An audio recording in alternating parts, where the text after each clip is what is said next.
नमस्कार साथियों, कापरावा civil academy में आज हम जैव विविधता के ऊपर बात करेंगे। साथ ही हम बात करेंगे, आज 26 जनवरी है और आपको पता है 26 जनवरी हमारा क्या है, गणतंत्र दिवस के रूप में मनाया जाता है। तो आप सभी को गणतंत्र दिवस की बहुत बहुत शुभकामनाएं। आज भारत 75वां अपना गणतंत्र दिवस मना रहा है और हम ये चाहेंगे कि इस साल आप सभी का सिलेक्शन भी हो पाए। और इसके साथ ही हम अपने टॉपिक पे लौटते हैं, जिसे हम जानेंगे बायोडायवर्सिटी के ऊपर। आज हमारी क्लास बायोडायवर्सिटी के ऊपर है। तो बात करते हैं बायोडायवर्सिटी होता क्या है। बायोडायवर्सिटी, ध्यान दीजिएगा, बहुत ही इंपॉर्टेंट आपका ये फैक्ट है, या आपका प्री के लिए हो, मेंस के लिए हो, सभी में आपका काम आने वाला है। अब हम बात करते हैं बायोडायवर्सिटी, इसको हम कहते हैं जैव विविधता। ध्यान दीजिएगा, इसे हम क्या कहते हैं, जैव विविधता कहते हैं, या बायोडायवर्सिटी इसको हम अंग्रेजी में कहते हैं। इस शब्द का सर्वप्रथम जो प्रतिपादन किया था वो किसने किया था? सर्वप्रथम प्रतिपादन किया था आपका WG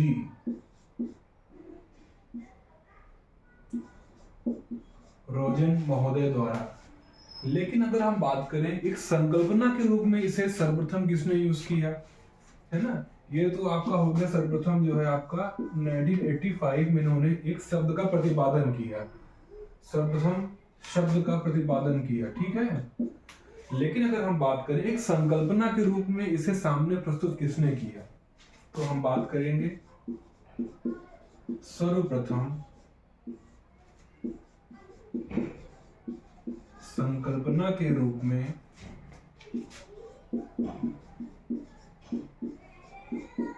इसका प्रतिपादन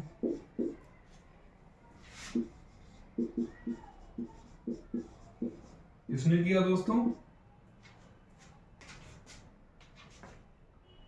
अगर आपको ध्यान नहीं आ रहा तो मैं आपको बता रहा हूं, विल्सन महोदय ने।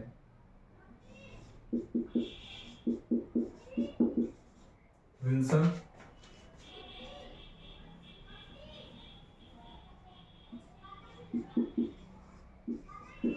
महोदय ने, शायद इनका पूरा नाम जो है वो E.L. विल्सन है।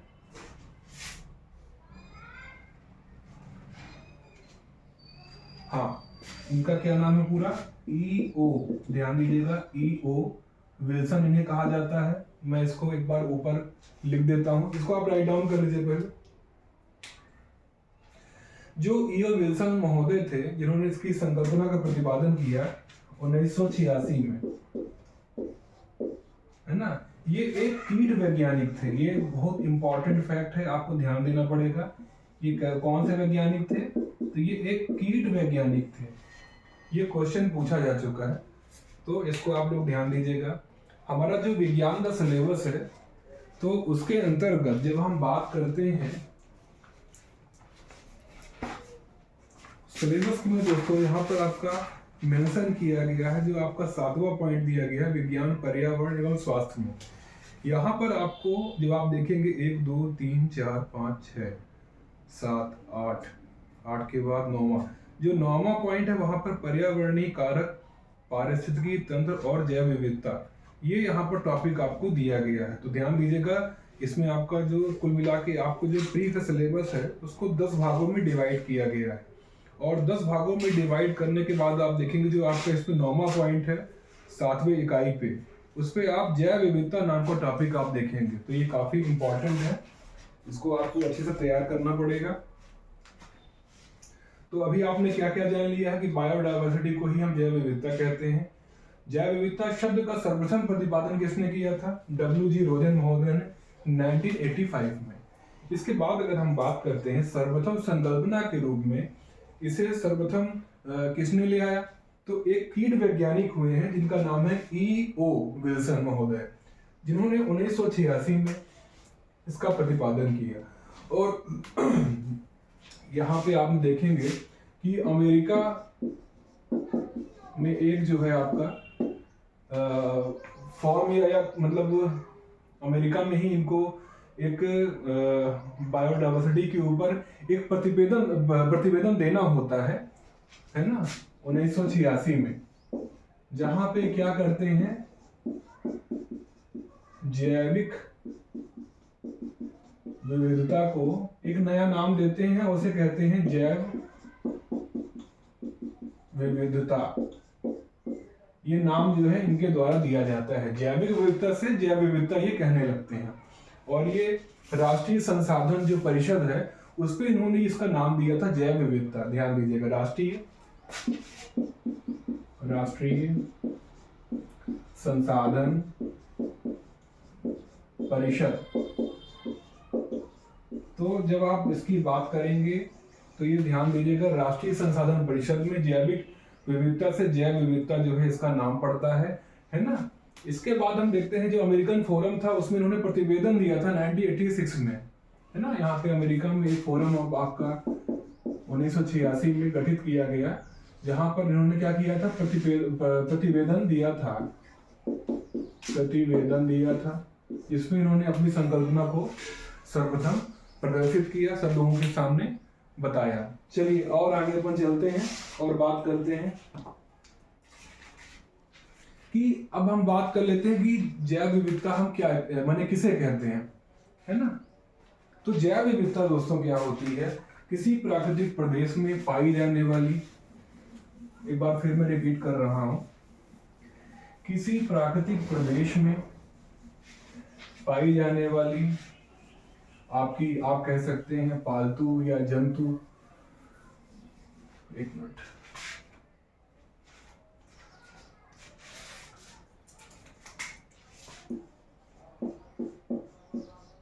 किसी प्राकृतिक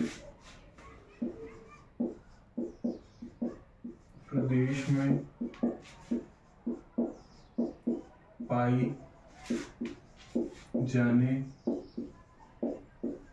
वाली, किसी प्राकृतिक प्रदेश में पाई जाने वाली, एक आपका हो जाता है क्या कि आप किसी को जब पालते हैं तो पालतू जीव होती है और एक जंगली जीव, है ना।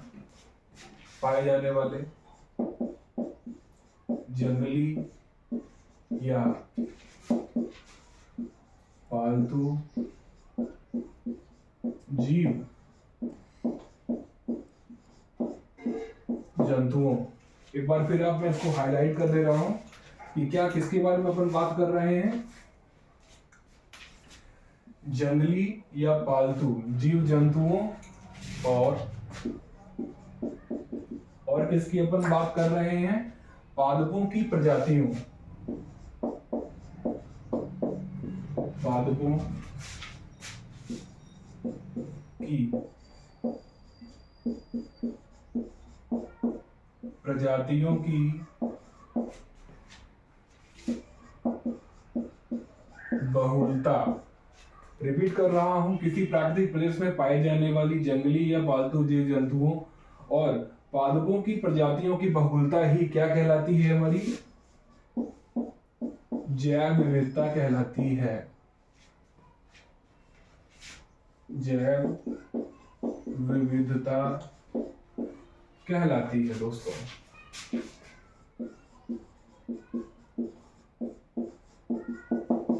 जब आप इसको देखेंगे यहाँ पर क्या हम किसके बारे में बात कर रहे हैं, तो आपको यहाँ समझ में आएगा, यहाँ पे जंगली और पालतू जीव की भी बात हो रही है, जंतु की भी बात हो रही है और पादप की भी बात हो रही है। जो एक प्राकृतिक प्रदेश है, जो एक आपका विशेष क्षेत्र आप मान सकते हैं, तो वहां पे आपको ये सब चीजें देखने को मिल जाती हैं। तो हम क्या कहेंगे, उनकी प्रजातियों की भी बहुलता होती है। जैसे आप देखेंगे कि कछुए की कई प्रजातियां होती हैं, मनुष्य की भी कई प्रजातियां आपको देखने को मिल जाती हैं, है ना। और भालू की प्रजातियां हैं कई सारी, है ना। कोई बर्फ में रह रहा है, कोई स्थल में रह रहा है, कोई जंगल में रह रहा है। इस प्रकार से आप देखें प्रजातियां सबकी भिन्न भिन्न पाई जाती हैं। तो जो आपकी प्रजातियां भिन्न भिन्न आपको देखने को मिलती है या उनकी बहुलता पाई जाती है, तो उस क्षेत्र को हम कह सकते हैं कि वो जैव विविधता का क्षेत्र है। अगर हम बात करें, जैव विविधता शब्द हमारा दो शब्दों से मिलकर बना हुआ है। पहला है आपका बायो, दूसरा है हमारा डायवर्सिटी। मतलब बायो से आप समझिए कि जीवन, बायो को हम क्या कहेंगे, जीवन, और डाइवर्सिटी का मतलब है विविधता। तो जीवन में जो विविधता होती है ना, कि आप देखेंगे कई प्रकार से लोग पाए जा रहे हैं, कई प्रकार की प्रजातियां हैं, जातियां हैं। तो जीवन की जितनी भी आपकी कई प्रकार के जो पाए जाते हैं, उनको ही हम कह सकते हैं कि वो बायोडाइवर्सिटी है, या आप कह सकते हैं डिफरेंट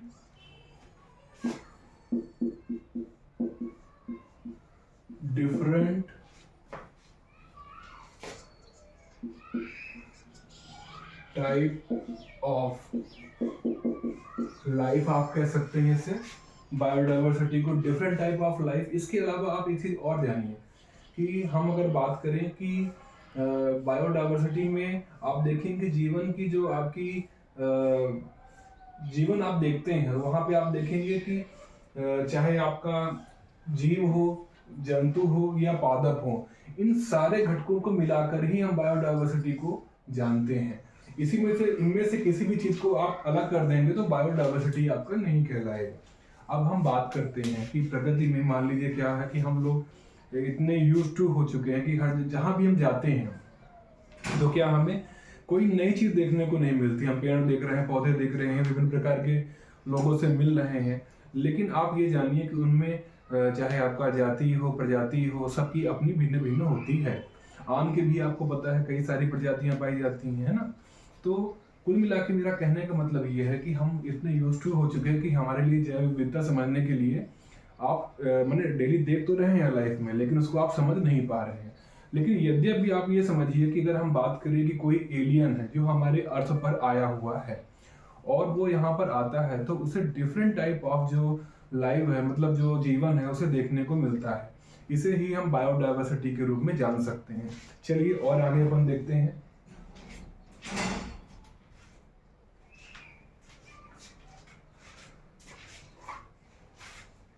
अब हम बात करते हैं कि जो बायोडाइवर्सिटी है, हमने बात कर ली है कि इसके शब्दों में क्या क्या है। इसके बाद किसे कहते हैं, एक सम्मेलन दोस्तों होता है।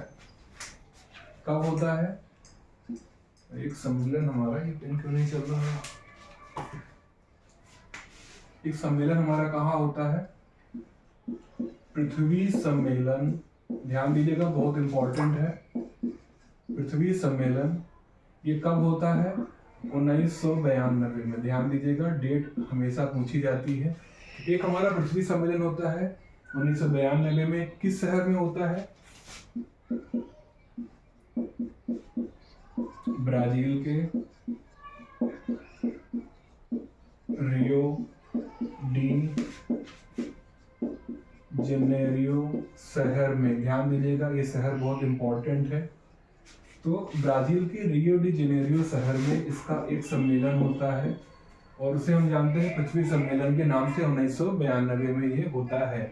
यहाँ पर सर्वप्रथम क्या होती है, जैव विविधता की परिभाषा प्रतिपादित की जाती है। यहाँ पर आपको सर्वप्रथम जैव विविधता की परिभाषा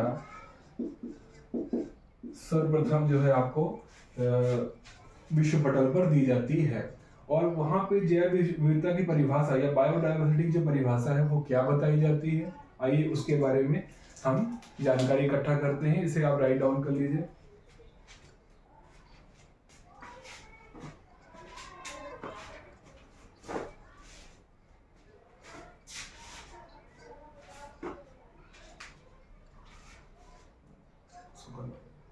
हाँ तो कोई दिक्कत नहीं।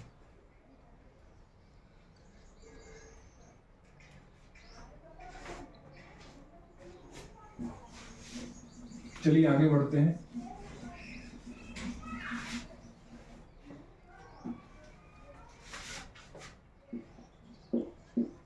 जैव विविधता समस्त स्रोतों यथा, आप इसमें कह सकते हैं आपका अंतर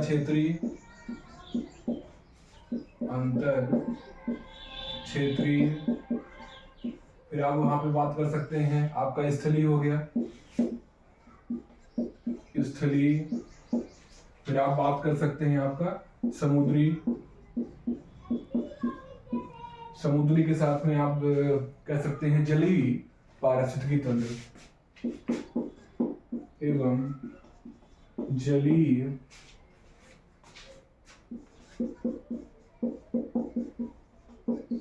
पारिस्थितिकी तंत्र, है ना। पारिस्थितिकी तंत्रों के जीवों के मध्य, किसके मध्य? जीवों के मध्य के साथ साथ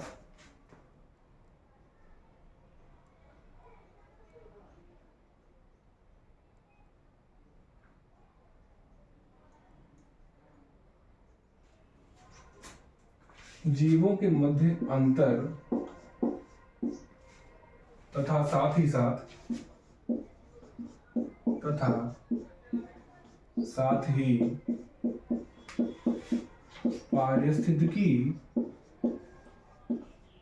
पारिस्थितिकी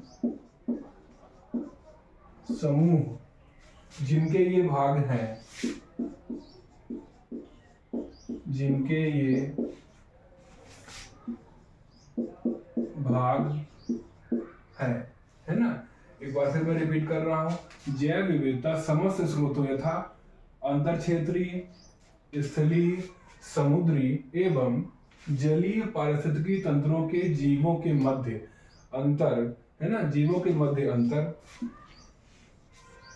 इस बार आप नोट कर लीजिए। फिर आप देखेंगे तथा साथ ही पारिस्थितिकी समूह जिनके ये भाग हैं, उसे क्या कहेंगे आप? जैव विविधता के रूप में जानेंगे। यहाँ पर आपको क्या होता है, किसी भी प्रजाति में आप देखेंगे कि कई सारी आपको विविधता देखने को मिल जाती है। आप यहाँ पर देखें कोई आपकी विशेष जाति है, उसमें भी आपको कई प्रकार की आपको डिफरेंट जो है, आपको डिफरेंस जो होता है वो आपको देखने को मिल जाएगा।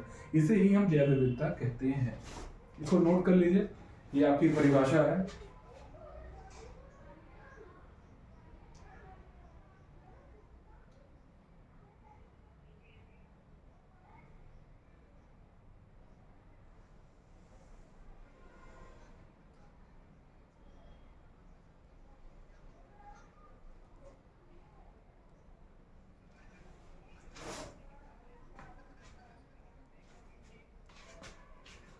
इसको आप और अच्छा अगर लिखना चाहें तो लिख सकते हैं पारिस्थितिकी समूह जिनके ये भाग हैं में पाए जाने वाली विविधता, में पाई जाने वाली विविधता, है ना। इसके अंतर्गत आप किसकी बात करेंगे?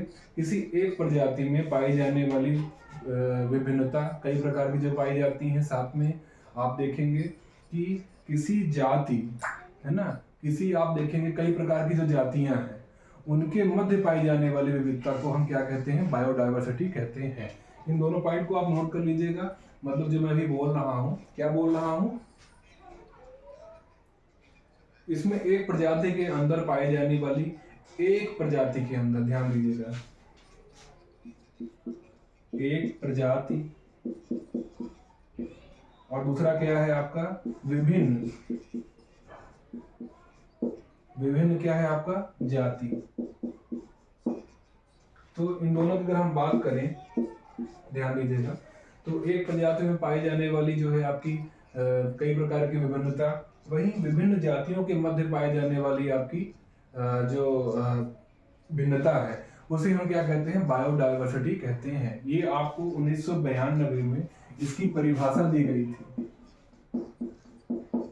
परिभाषा सीधा पूछा जा सकता है, इसमें से किसी एक चीज को आपका एलिमिनेट कर दिया जाएगा और सीधे पूछ लिया जाएगा कि अंतर क्षेत्र को मिटा दी, मान लीजिए जिसको हमने मिटा दी, है ना, और 4 ऑप्शन में दिए जाते हैं, तो यहाँ पर क्या होगा परिभाषा में? तो आपको यहाँ पर लिखना पड़ेगा अंतर क्षेत्रीय, ध्यान दीजिएगा, अंतर क्षेत्रीय आपको यहाँ पर लिखना पड़ेगा। या कुछ पूछ सकता है बीच में, कोई वर्ड को आपको टर्मिनेट कर दे, एलिमिनेट कर दे और आपको वही चीज आपको कहाँ पर दे दे, वो आपको ऑप्शन में दे दे, तो वहां पर आपको टिक लगाना पड़ेगा। इस परिभाषा को आप लोग ध्यान दीजिएगा, ये 1992 में सर्वप्रथम दी गई थी, पृथ्वी सम्मेलन में दी गई थी। चलिए और आगे हम बात करते हैं कि अब हम बात कर लेते हैं कि जैव विविधता जो है आपकी, वो जैव विविधता के जो आपके विभिन्न स्तर हैं हम उनके बारे में बात कर लेते हैं। चलिए हम आगे बढ़ते हैं दोस्तों, और जैव विविधता के जो आपके स्तर हैं, विभिन्न स्तर हैं, उनको भी हम साथ में देख लेते हैं, जो कि काफी इम्पोर्टेंट है।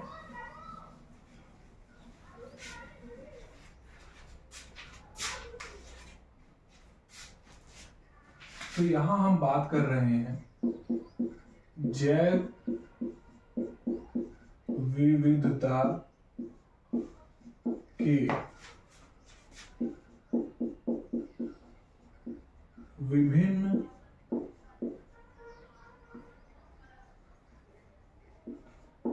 स्तर, है ना। जब हम इनके बारे में बात कर रहे हैं तो पहला आपका आ जाता है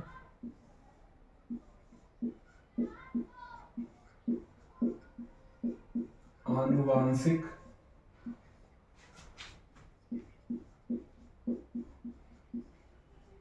विविधता। दूसरा आपका आ जाता है, ध्यान दीजिएगा, एक आपका हो गया आनुवांशिक, दूसरा आपका हो जाएगा प्रजाति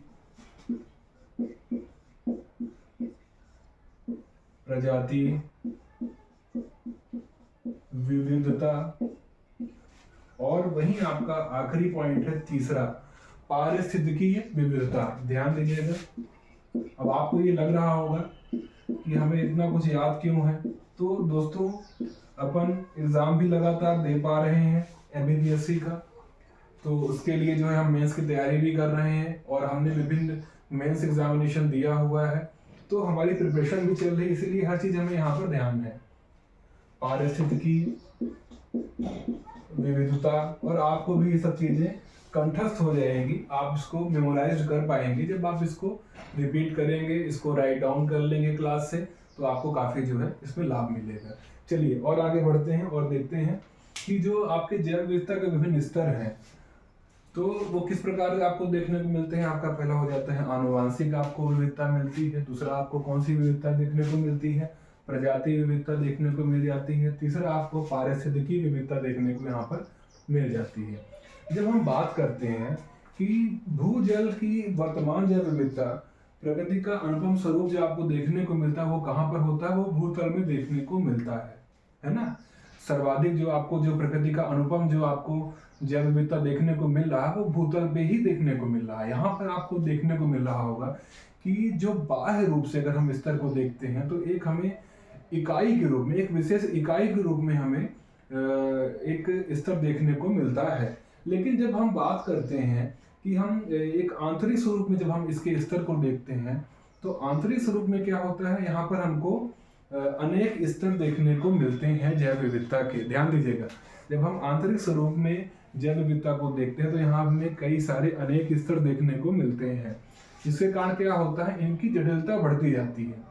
लेकिन जब हम बाह्य रूप में देखते हैं तो ये एक विशेष इकाई के रूप में दिखाई देते हैं, है ना। वहां से आप जटिलता को कभी भी चीजों को समझ नहीं पाएंगे, लेकिन जब आप आंतरिक स्वरूप में देखेंगे तो वहां पे आपको जटिलता दिखाई देगी, है ना। जो मैं कह रहा हूँ आपको समझ में तो आ रहा है, तो जरूर इसको आप हमें बताइए।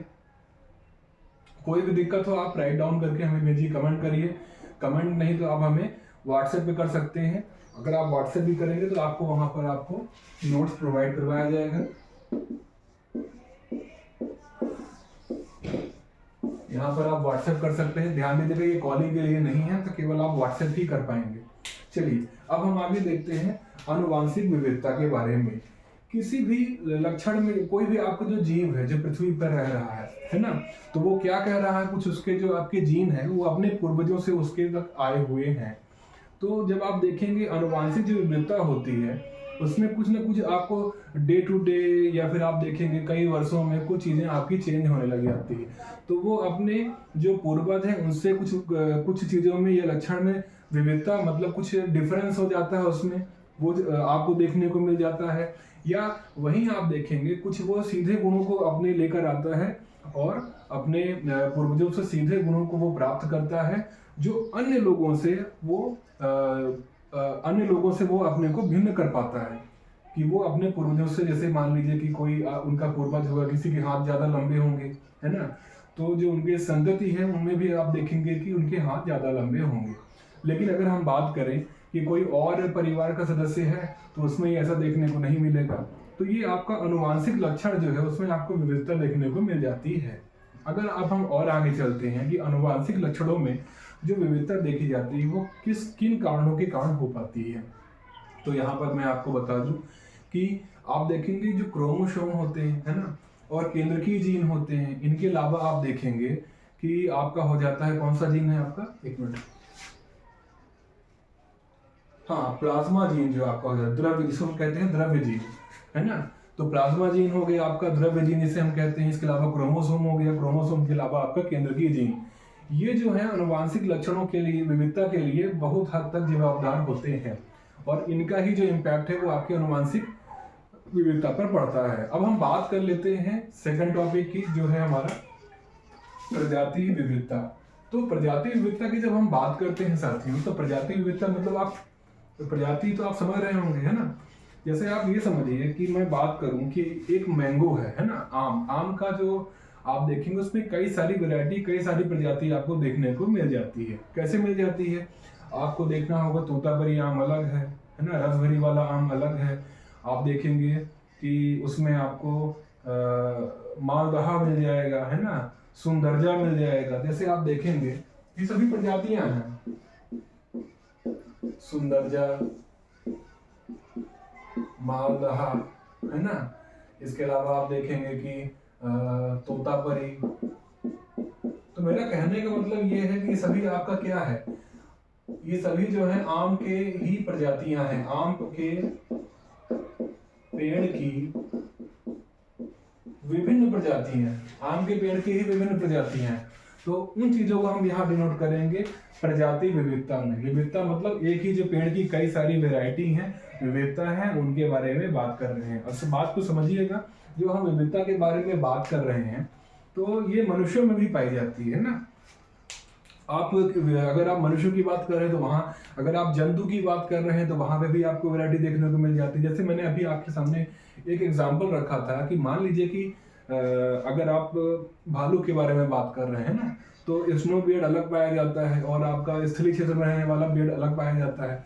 उधर वो व्हाइट रंग का पाया जाता है और जो स्थल में या जंगल में जो पाया जाता है वो ब्लैक रंग का पाया जाता है। तो इन सब चीज़ों में आप देखेंगे यहाँ पर आपको देखने को क्या मिलती है कि अलग अलग पारिस्थितिकी के अनुसार जो है आपको क्या हो जाता है, यहाँ पर भेद देखने को मिल जाता है। लेकिन प्रजाति क्या है, कहना चाहिए कि प्रजातियों में भिन्नता देखने को आपको मिल जाती है। और सर्वाधिक, एक प्रश्न आपका दोस्तों आया है, बहुत इंपॉर्टेंट है, वो ये है कि सर्वाधिक प्रजाति विविधता देखने को कहाँ मिलती है। तो वो आपका क्या है, भूमध्य रेखा क्षेत्र पर आपको सर्वाधिक प्रजाति विविधता देखने को मिलती है। इस बात को आप लोग ध्यान दे लीजिएगा, ये क्वेश्चन पूछा जा चुका है आपका आईएएस में। हो सकता है कि एमपीपीएससी एग्जामिनेशन में आपका ये सवाल पूछ लिया जाए। तो आप ध्यान दीजिएगा, सर्वाधिक प्रजाति विविधता आपको कहाँ देखने को मिलती है, तो आपको भूमध्य रेखा के आसपास, भूमध्य रेखा के आसपास आपको ये चीजें देखने को मिल जाती हैं। इनके अलावा अगर हम बात करें प्री के जो क्वेश्चन आपके अभी तक आए हुए हैं, तो आपसे ये पूछा जा सकता है कि जैव विविधता की परिभाषा आपको किस सम्मेलन से प्राप्त हुई। तो आप वहां पर लिखेंगे जैव विविधता की परिभाषा हमें पृथ्वी सम्मेलन 1992 जो कि आपका रियो डी जेनेरियो में किया गया था, या मैंने वहां पर आपको जो सम्मेलन हुआ था उसमें ही सर्वप्रथम जो है आपको विश्व के लिए जैव विविधता की परिभाषा दी गई थी, है ना। जैव विविधता की परिभाषा के अलावा आपका अगला क्वेश्चन ये आ सकता है कि किस देश में आपका सर्वाधिक जैव विविधता पाया जाता है। तो वहां पे आप जानेंगे कि ब्राजील आपका एक ऐसा देश है जो कहाँ पर है ना, भूमध्य रेखा के आसपास है, उष्णकटिबंधीय है ना। उष्णकटिबंधीय मानसूनी जो वन होते हैं वहां पर आपके सर्वाधिक जैव विविधता पाई जाती है। ये भी आपका एक क्वेश्चन है, लेकिन अगर आपसे देश पूछता है तो वो ब्राजील देश होगा। तो इन दोनों को आप लेके चलिएगा कि उष्णकटिबंधीय मानसूनी वन हो गया आपका, यहाँ पर आपको जैव विविधता देखने को मिल जाती है, काफी ज्यादा देखने को मिलती है। वहीं आपको जो दूसरा आपका है, अगर देश के बारे में पूछता है तो वो आपका ब्राजील हो जाएगा। दोनों संबंधित ही है, कोई अलग चीज नहीं है, भूमध्य रेखा में है और उष्णकटिबंधीय मानसूनी वन यहाँ पर पाए जाते हैं, इसलिए ब्राजील में सर्वाधिक जैव विविधता देखने को आपको मिलती है। अब हम बात कर लेते हैं कि न्यूनतम जैव विविधता आपको कहाँ पे देखने को मिलती है। तो न्यूनतम जैव विविधता आपको देखने को मिलती है, आपका कोई हिमाच्छादित क्षेत्र होगा जहाँ पे बर्फ ज्यादा हो, है ना। और आप देखिए मरुभूमियां जो हो जाती हैं ना, मरुभूमि मतलब मरुस्थल आपका हो गया, यहाँ पर आपको जैव विविधता देखने को बहुत ही कम मिलती है। तो इस प्रकार से आप देखेंगे, यदि आप पृथ्वी के अप साइड में जाते हैं, ग्लोब के जब आप अप साइड में जाते हैं तो आपको वहां पर क्या दिखता है, बर्फ वाले प्रदेश दिखाई देते हैं, तो वहां पर आपको जैव विविधता कम दिखाई देती है। वहीं आप देखेंगे किसी भी महाद्वीप के पश्चिमी तट पर क्या है, आपको पता ही होगा कि पश्चिमी तट पर ही जो है अधिकतम आपके रेगिस्तान जो है पाए जाते हैं। तो रेगिस्तान जैसे इलाकों में आपका जैव विविधता काफी कम पाई जाती है। अब हम और आगे चलते हैं और देखते हैं पारिस्थितिकी, हमारा थर्ड पॉइंट है दोस्तों। क्लास लंबी हो रही है लेकिन कोई दिक्कत नहीं, आपको समझ आना चाहिए और इसका हम पूरा प्रयास कर रहे हैं। ये आपको समझ में आ जाएगा तो आपको अलग से पढ़ने की आवश्यकता नहीं होगी, लेकिन मैं जो बोल रहा हूँ उसे आप लोग जरूर नोट डाउन कर लीजिएगा। यदि आप लोग नोट डाउन नहीं करेंगे तो ये चीज़ें आपको बाद में भूल जाने वाली हैं। तो प्लीज़ इन सब चीज़ों को जो मैं आपसे बोल रहा हूँ इसको आप लोग फॉरवर्ड करके इसकी स्पीड बढ़ा करके इसको नोट कर लीजिएगा, है ना। क्योंकि आजकल मोबाइल में हर तरह की सुविधा है, अवेलेबल है, आप बिल्कुल इसको लग जाइए और कर डालिएगा। तो पारिस्थितिकी जो विविधता होती है उसके बारे में अगर हम बात करें तो वो किस प्रकार की होती है ना, तो उसके बारे में हम जानते हैं। इसके बारे में जानने के लिए हम आपको बताएं कि जब हम बात करते हैं कि विभिन्न जो आपको पारिस्थितिकी प्रदेश दिखाई देते हैं, जैसे आप मान लीजिए कोई उष्णकटिबंधीय है ना, कोई उष्ण आर्द्र है ना, कोई उपोष्ण वाला समझिएगा, एक हो गया उष्ण हो गया, एक उपोष्ण हो गया, एक शीत हो गया। इन तीनों जगहों पे आपको क्या होगा, पारिस्थितिकी तंत्र अलग अलग मिलेगा, वहां पर विविधता भी अलग अलग होगी। समझ रहे हैं हमारी बात को। वहां के जो जीव जंतु हैं उनके आवासों में भी फर्क आपको देखने को मिलेगा, है ना। तो एक मिनट,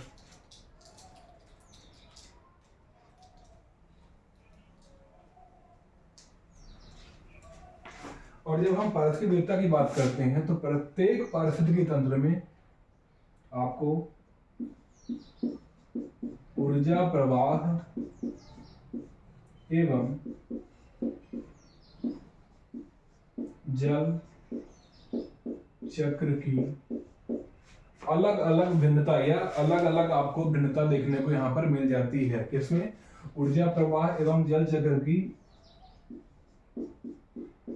भिन्नता देखने को मिलती है अलग अलग पारिस्थितिकी तंत्र में। तो इस प्रकार से आप देखेंगे कि पारिस्थितिकी विविधता में आपका क्या है, ऊर्जा प्रवाह जल चक्र जो होता है इनकी विविधता आपको देखने को मिलती है प्रत्येक पारिस्थितिक तंत्र में, है ना। जैसे आपको कोई शीत प्रदेशों में अगर कोई पारिस्थितिकी तंत्र है तो वहां पर आपको ऊर्जा प्रवाह और जल चक्र की भिन्नता देखने को अलग मिलेगी। और वहीं पे अगर आप देखेंगे कि अगर आपका कोई उष्णकटिबंधीय क्षेत्र में है तो वहां पर ऊर्जा प्रवाह और जल चक्र आपको अलग तरीके से मिलेगा। तो इन सब चीज़ों को आप लोग राइट डाउन कर लीजिएगा। हमारी जो अगली क्लास है उसमें हम बात करेंगे इसके मैपिंग के बारे में, और बायोडाइवर्सिटी हमारा जो आपका चैप्टर है इसे हम 2-3 दिन में कवर कर लेंगे। इसके अलावा जो है हम पूरा प्रयास करेंगे कि आपको हम अपने ऐप टॉपर बाबा सिविल एकेडमी जो आपका ऐप है वहाँ पे जाके आप केवल बायोडाइवर्सिटी संबंधित जो है आप क्वेश्चन को लगा पाएंगे। इसका हम पूरा ध्यान देंगे। और इसमें आप ये मान के चलिए कि आपका जो नेक्स्ट वीक का आपका संडे पड़ेगा उसमें हम इसका टेस्ट ले लेंगे, जिसमें आप समझिए कि 100 क्वेश्चन जो होंगे आपके वो बायोडाइवर्सिटी से होंगे। और बायोडाइवर्सिटी को जब आप कर लेंगे तो इससे बाहर आपका कुछ भी आने वाला नहीं है ना। तो इस प्रकार से आपने देख लिया है सब चीज़ों के बारे में। इनके अलावा अगर हम बात करें तो हम अगली क्लास में देखेंगे मैपिंग के बारे में। जैव विविधता की जो मैपिंग आपकी आ रही है, अल्फा बीटा गामा, इनकी 3 स्तर हैं, इनको भी अपन पढ़ेंगे। भारत में जैव विविधता कितने प्रकार की पाई जाती है, तो वो 4 प्रकार की पाई जाती है, तो उनके बारे में हम बात करेंगे। इनके अलावा कि ये एक सवाल आपका बहुत अच्छा मेरे को ध्यान में आ रहा है जो आया भी जा चुका है एग्जाम में, कि भारत में कितने % आपकी जैव विविधता देखने को मिलती है विश्व के परिप्रेक्ष्य में। अगर हम देखते हैं मतलब वैश्विक लेवल पर भारत में 7 से लेकर 8% तक आपको जैव विविधता देखने को मिल जाती है। चलिए और हम आगे बढ़ते हैं। मैपिंग के अलावा अपन क्या करेंगे कि जैव विविधता में जो परिवर्तन आ रहे हैं उनके बारे में बात करेंगे। जैव विविधता के परिवर्तन के अलावा हम देखेंगे कि इनसाइड और आउटसाइड जो है आपके, है ना, इन दोनों के जो है आपका संरक्षण में जो योजनाएं चल रही हैं उनके बारे में बात करेंगे। हम राष्ट्रीय उद्यानों के बारे में बात करेंगे, वन्य जीवों के बारे में बात करेंगे, और कहना चाहिए जीन बैंक के बारे में बात करेंगे, है ना, उद्यानों के बारे में बात करेंगे, चाहे आपका जंतु उद्यान हो, आपका वनस्पति उद्यान हो, इन दोनों के बारे में हम बात करेंगे। तो साथियों, आज हम अपना लेक्चर यहीं पे खत्म कर रहे हैं। आप लोग जरूर इसमें क्या नाम है, इसको राइट डाउन कर लीजिएगा। तब तक के अब जो हमारी अगला जो लेक्चर होगा वो हमारा कल होगा। तब तक के लिए धन्यवाद, नमस्कार दोस्तों। करवा लीजिए आप, फिर हम बाद में देखेंगे।